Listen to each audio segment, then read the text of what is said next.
Les vues personnalisées donnent des perspectives variées sur vos données. Choisissez les champs que vous souhaitez afficher en priorité. Les perspectives seront notamment utiles pour créer des récapitulatifs ou des synthèses de vos données. Donc vous allez retrouver les perspectives à partir de l'onglet Avancé, qui se trouve à cet endroit-ci. Si vous n'avez pas encore cet onglet-ci, rendez-vous à l'intérieur de l'onglet Fichier, puis choisissez ici Basculer en mode avancé. Un simple clic et vous allez simplement afficher cet onglet supplémentaire. Je clique sur l'onglet Avancé pour retrouver maintenant, vous le voyez, les perspectives. Pour l'instant, si je clique sur la flèche, vous le voyez, il n'y a pas d'autres perspectives. Je vais donc en créer de nouvelles. Je clique sur Créer et Gérer pour retrouver cette nouvelle fenêtre-ci.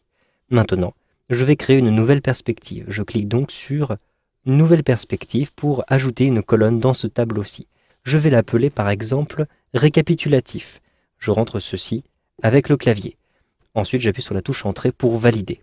Maintenant que j'ai créé cette perspective récapitulative, je vais choisir les éléments à afficher à l'intérieur de mes différentes tables. Par exemple, pour le catalogue, je souhaite avoir la catégorie, le fournisseur et je souhaite avoir simplement le prix toute taxe comprise. Pour les clients, je clique ici sur la petite flèche, la petite croix en face de client. Je souhaite avoir uniquement le nom du client et le département du client. De même pour les commandes, je clique sur la petite croix en face de commande et je souhaite afficher par exemple le nom du client, la date, le produit concerné et enfin le total achat. Une fois que vous avez fait vos différents choix, vous avez votre récapitulatif qui est bien défini. Vous avez plusieurs icônes qui apparaissent au-dessus. Vous pouvez copier et coller dans une nouvelle perspective ces différents éléments. Vous pouvez aussi renommer votre vue récapitulatif. Donc actuellement, elle s'appelle récapitulatif. Vous pouvez supprimer votre perspective et vous pouvez toujours bien sûr créer de nouvelles perspectives qui s'ajouteront à votre liste. Maintenant que j'ai créé ma perspective, je clique tout en bas à droite sur OK pour valider. J'ai maintenant, vous le voyez, ma vue par défaut et je vais basculer avec la perspective récapitulatif. Je clique bien toujours dans l'onglet Avancé au niveau de Sélectionner, puis je choisis ma perspective récapitulatif. Un simple clic.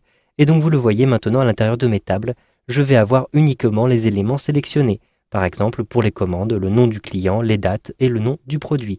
Je peux aussi basculer à travers mes différentes tables. Vous voyez que j'ai effectivement une vue récapitulative à l'intérieur de ces différentes tables.